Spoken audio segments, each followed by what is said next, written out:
Hey everyone, welcome back to the channel. In this video I cover off on a little bit of a controversial topic, and that is why Airbnb arbitrage or rental arbitrage will send you broke.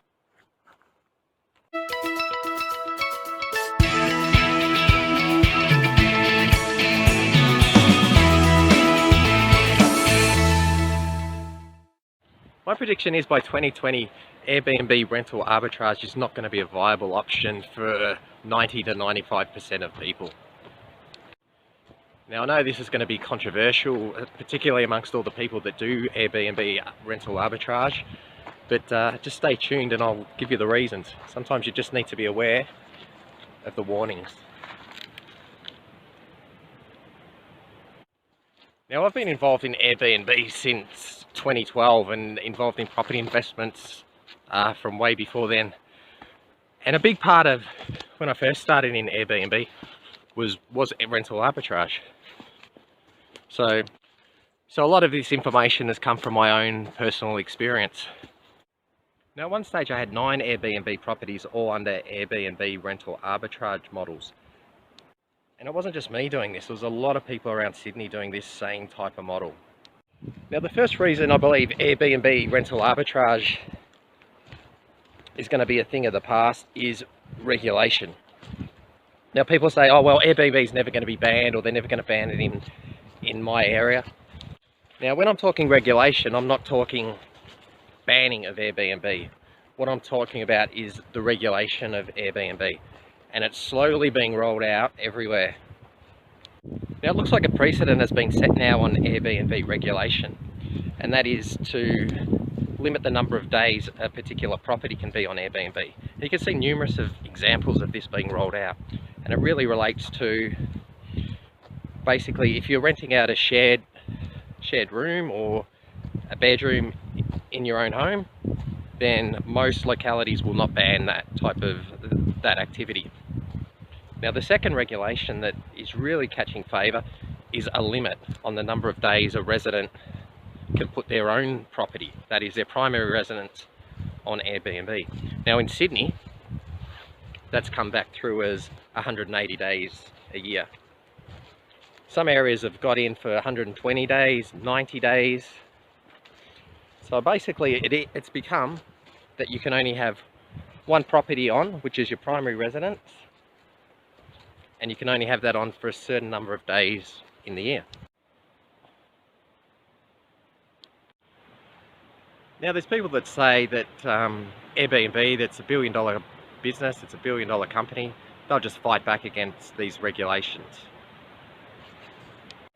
But the interesting thing to note is that Airbnb are actually for these type of regulations. What they don't want to see happen is an overall ban of Airbnb in any particular area. And the other thing that they really are fighting back against is that they don't want to be responsible for the collection of taxes, and they also don't want to be responsible for anyone on their platform that is listing illegally. So that's the two legal fights that Airbnb is currently having in relation to the taxing and in relation to illegal Airbnbs on their platform. So that is their argument, that they are just a platform, they're a facilitator. They don't actually own any of this responsibility. Now you might think that these regulations will hurt Airbnb. The answer to that is yes and no. In the short term it might hurt Airbnb a little bit, but their thinking is that it's better than a blanket ban, number one. Number two, using the law of supply and demand, if you do drop some Airbnbs off the platform, the actual prices that other hosts can charge for their Airbnb should increase. And as you know, Airbnb take a percentage, so it's all on a percentage base. The other thing the Airbnb data shows is that they are getting enough hosts for the current demand. So their thinking is, does it matter if we have 2 hosts doing 180 days each to get 360 days of the year? Or do we really need one host to do that? And then they bookend their service offering with boutique hotels and basically licensed premises, licensed B&Bs. So the people in the middle, that is the hosts, will suffer a little bit, and those people with multi-listings are the ones that are most likely to suffer. and they're the ones that this Airbnb rental arbitrage model really benefits. Now, the other thing that's really going to affect the Airbnb rental arbitrage model just comes back to basic economics, and that is supply and demand. Now, I saw this in Sydney, and I've got properties in Melbourne, and I'm currently starting to see the same trend in Melbourne. Now, when I first started Airbnb in Sydney in 2012, 2013, the money that you could make there was astronomical. Now, as people found out more about how much you could make on Airbnb, people raced to this arbitrage model, and also people were throwing their own long-term rental properties onto the market. And what that did, that had a remarkable effect on the overall profitability of your Airbnb. It was still profitable, but the margins really just dropped based on this new supply coming in. And everyone coming on board was basically running that same strategy, and that strategy was, when you first list, let's start at a low price, to get reviews, etc. So there was basically always someone coming on the market to undercut you. So what ended up happening during the particular low season, which is a very short low season in Sydney, you have a short high season and a short low season, but it's pretty moderate throughout. But during that low season, your Airbnb properties that were on rental arbitrage were actually losing money. That is, what you're paying out to the landlord was more than actually what you're getting back on the Airbnb.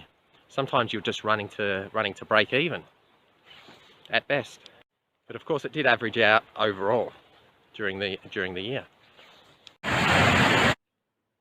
Now, while we're talking supply and demand, you also got to realize that while you're encouraging people to take off their long-term rentals and put them onto the short-term rental market with Airbnb, that over time, that's going to cause the long-term rentals to slowly increase in price as demand goes up and there's less supply of those on the market.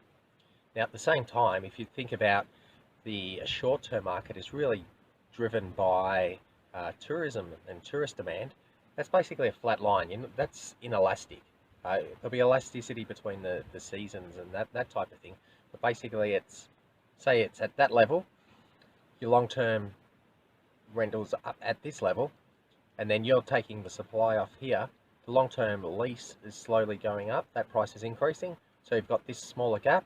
This is before they've introduced occupancy taxes and all the other things that you have to pay for.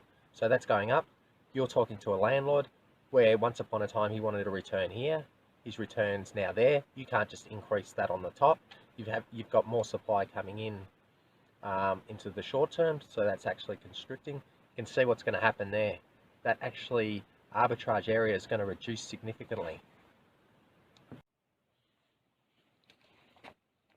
Now here comes the real dangerous part of rental arbitrage. Firstly, you're dealing with a landlord. Now, landlords aren't stupid.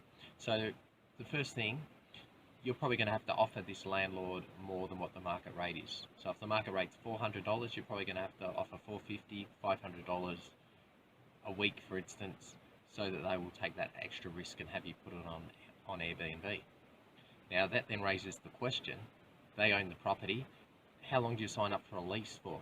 You don't know what's going to happen in the regulatory environment. You don't know what's going to happen in the supply and demand. You've got no idea what's going to happen in relation to tourism, other hotels coming on board, other Airbnbs coming on board. You've got no idea about that. So are you going to sign up for a 5-year lease, a 1-year lease, a 10-year lease? Now, if you sign up for in most instances, a 1-year lease, the landlord is able to sit back, see what you're doing, and the possibility is that at the end of the 12 months, they'll go, well, I can actually make more putting this on Airbnb myself and take that property off you. There's nothing to stop that from happening unless you build it into the lease. Now, the other thing the landlord could actually do is say, well, you're taking my lease that was set aside for someone to live in, you're using it for a commercial enterprise, and they can build in something like a make good provision. So at the end of the lease, it's signed off that you have to return that property to its original form, that is painting it, get anything fixed. Now, the interesting thing with Airbnb rental arbitrage, the people who made real profits in this going back 5-6 years ago, or maybe even doing it now, are what they're called ghost hosts. So these are people who basically signed leases as if they were going to be the tenant, and then took those leases and then put those on Airbnb. So that's how they made the money. It's a much harder argument to go to a landlord, despite what people say about their scripts and everything, and convince them that you're the one to run their Airbnb and for what benefit to them. Now, this might also make it seem that I'm pretty negative on Airbnb. I'm actually pretty positive on Airbnb overall. I just believe that the rental arbitrage model is coming to an end.